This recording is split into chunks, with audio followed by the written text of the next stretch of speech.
si tu commences à te poser la moindre question, oui mais alors pourquoi, mais je devrais, non rien du tout, c'est oui ou c'est non, on y va ou on n'y va pas, et puis on verra bien, on verra bien.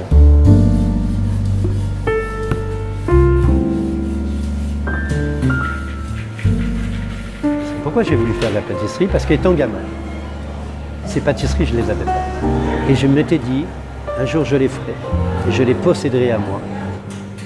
J'étais quelqu'un de rebelle et j'en voulais surtout au monde des adultes.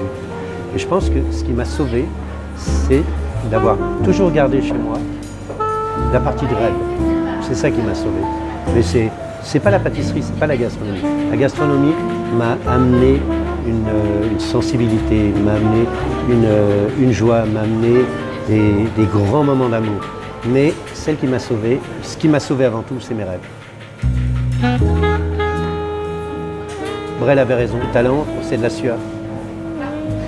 Et à partir du moment où tu es sur un parcours de recherche, de travail et de technicité, quand tu sais aimer les produits, quand tu sais adopter les produits, quand tu sais en faire tes amours à toi, eh ben, tu rends quelque chose. Parce que il y a aussi le produit, mais il y a aussi ce que tu as dans tes tripes. Il y a toute cette sentimentalité, et puis surtout quand c'est une sentimentalité égorgée vive. Tu as besoin qu'on t'aime, tu as besoin d'aimer, et je crois que le dénominateur de tous les métiers, c'est ça, c'est aimer et besoin d'aimer.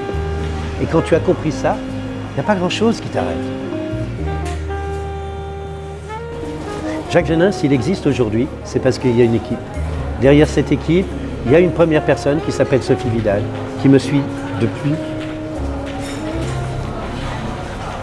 2 minutes. Et qui me suit depuis 16 ans aujourd'hui. Et puis derrière tout ça, il y a toutes les personnes qui ont voulu rejoindre cette équipe, toutes les personnes qui ont voulu aussi nous donner ce qu'elles étaient.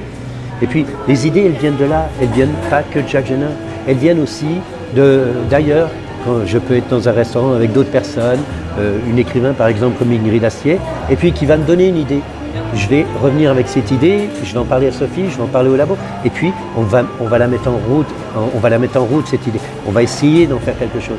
Mais les idées, quand tu as des années et des années de métier, ben, il y a des fois, tu n'en as pas. Il faut comprendre que tout seul, on ne fait rien. On ne fait rien. Tu ne fais que mourir. Donc, on a besoin des autres et on a besoin de nous pour faire quelque chose.